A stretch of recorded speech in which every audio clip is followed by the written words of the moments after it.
പാമ്പ് ശല്യത്തിൽ വലഞ്ഞാൽ എന്താണ് ചെയ്യുക എന്നതാണ് നിങ്ങളുടെ സംശയമെങ്കിൽ അതിന് പരിഹാരമായി സർപ്പ ആപ്പുണ്ട്. അത് എന്ത് ആപ്പാണ് എന്ന് അറിയാത്തവർക്ക് അഖിലശ്രീ പറഞ്ഞു തരും.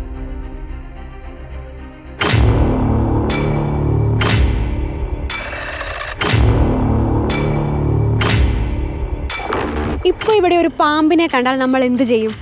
ഒന്നുകിൽ ഇവിടുന്ന് ഓടും, അല്ലെങ്കിൽ 4 ആളെ വിളിച്ചു കൂട്ടും.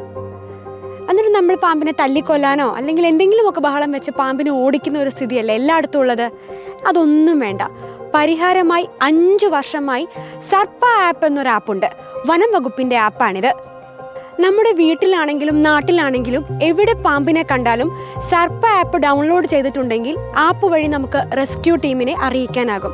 ഏതാണ്ട് പരിശീലനം നേടിയ 2400-ലധികം റെസ്ക്യൂ ഓപ്പറേറ്റേഴ്സ് ഈ ആപ്പിലുണ്ട്. ഇനി ഈ ആപ്പിൻ്റെ പ്രവർത്തനം എങ്ങനെയെന്നല്ലേ, നേരെ ഗൂഗിൾ പ്ലേ സ്റ്റോറിൽ പോയി സർപ്പ ആപ്പ് ഡൗൺലോഡ് ചെയ്യുക. ഏതാണ്ട് 2020 മുതൽ ഈ ആപ്പ് ഗൂഗിൾ പ്ലേ സ്റ്റോറിലുണ്ട്. 50,000-ലധികം ആളുകളാണ് ഈ ആപ്പ് ഡൗൺലോഡ് ചെയ്തിരിക്കുന്നത്. ഗൂഗിൾ പ്ലേ സ്റ്റോറിൽ പോയി നമ്മുടെ വിവരങ്ങളൊക്കെ കൊടുത്ത് ആപ്പ് ലോഗിൻ ചെയ്തതിനു ശേഷം റിപ്പോർട്ട് എ സ്നേക്ക് റിപ്പോർട്ട് ചെയ്യുക, അമർത്തുക. അതിനുശേഷം പാമ്പ് കടിയേറ്റ സംഭവമാണെങ്കിൽ report a snake bite click ചെയ്യുക. ഇനി നമുക്ക് പരിചയമില്ലാത്ത ഒരു പാമ്പിനെ നമ്മുടെ പ്രദേശത്ത് കണ്ടെത്തുകയാണ്. അതിനും പരിഹാരമുണ്ട്.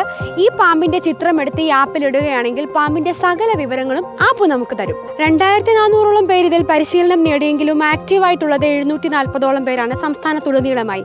ഇതിൽ ഡോക്ടർമാരുണ്ട്, അധ്യാപകരുണ്ട്, കൂലി തൊഴിലാളികളുണ്ട്. തന്നെയല്ല, പരിശീലനം നേടിയവരിൽ അധികം പേരും സ്ത്രീകളാണെന്നതാണ് മറ്റൊരു പ്രത്യേകത. പാമ്പിനെ ശാസ്ത്രീയമായി പിടികൂടാനും പാമ്പ് കടിയേറ്റുള്ള മരണം കുറയ്ക്കാനുമാണ് വനം വകുപ്പ് സർപ്പ ആപ്പ് അവതരിപ്പിക്കുന്നത്. 2019 ഈ ആപ്പൊക്കെ തുടങ്ങുന്നതിന് മുൻപ് ഏതാണ്ട് നമ്മുടെ പാമ്പ് കടിയേറ്റുള്ള മരണം 130 പ്രതിവർഷം സംസ്ഥാനത്ത്. ഇപ്പോൾ കഴിഞ്ഞ വർഷം ഏതാണ്ട് 26 മരണം മാത്രമായി പാമ്പ് കടിയേറ്റുള്ള മരണസംഖ്യ കുറഞ്ഞിരിക്കുകയും ചെയ്യുന്നു. അതായത് 5-1 മരണസംഖ്യ കുറഞ്ഞിരിക്കുന്നു. അത് ഈ ആപ്പിന് മാത്രമുള്ള നേട്ടമാണ്.